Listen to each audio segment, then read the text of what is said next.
Hi there, this is Craig, head instructor at Ottawa Swordplay, and today I'm here with Marla and Sean, and we're going to demonstrate a partnered exercise that we do quite a few different versions of at Ottawa Swordplay.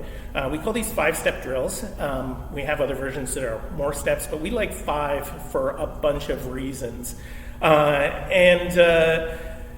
We used to call it the 5-step drill, but we have changed it and made so many different versions that now it is just one of the 5-step drills.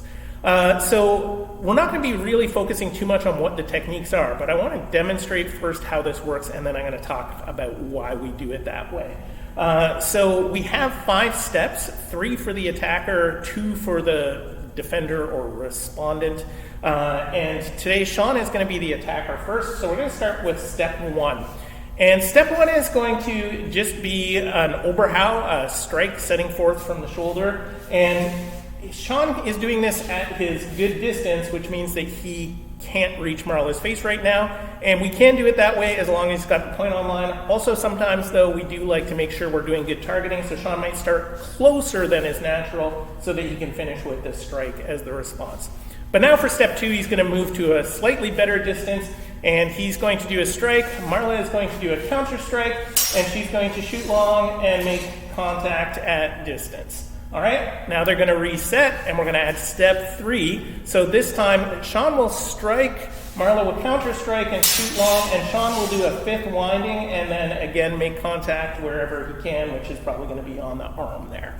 Arm's a good target, don't forget that. All right, so now we're going to reset and add step 4. Marla gets to win this time, so she's going to respond to his 5th winding with a change through. So it'll be strike, counter strike, shoot long, 5th winding, change through, and she passes forward to stab Sean in the face. And then we're going to add step 5, the final step, which is going to be Sean's going to do a 7th winding, and today we're going to do it with a pass back as Marla passes forward. So strike, counter strike, shoot long, 5th, change through, 7th, boom, like so. All right, so why do we do this like this? So one of the things is that we don't like to go too far with these exercises. Generally speaking, once you get past Sean having done 3 techniques, his next technique isn't related to the first technique anymore because there's so many ways that he could have gotten to the position. So trying to remember really long extended sequences is actually less useful. So we like to go with 3. Usually by 3, either you hit or you're doing something new. But the other thing is that each of those is a technique. And if we just jump straight to saying, oh yeah, we're going to do this 5-step drill, then what's going to happen is that when Sean does his strike, he knows that Marla is going to counter. And maybe his strike won't actually go to target. And that means that for Marla to do her counter strike, she has to push too far. And now Sean is doing a big winding, which isn't even the right thing anymore because Marla's point wasn't pointed at him, and he's pushing it across his own body, and he's likely to overcompensate there. And now Marla actually has an easier change through, and suddenly Sean coming back with this 7th winding is really slow.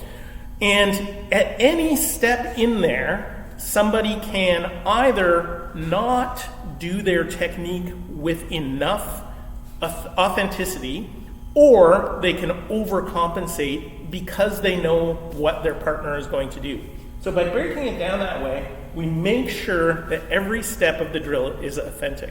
And even if we are practicing mainly a later step, if it's going wrong, I recommend going back and breaking these things down. So that is how we do our 5-step drills. Again, there's lots of different drills. Any sequence of techniques can be done this way. But it's really useful to remember every step is a real technique and it should be going to a real target. All right, I hope that was useful, and we'll see you next time.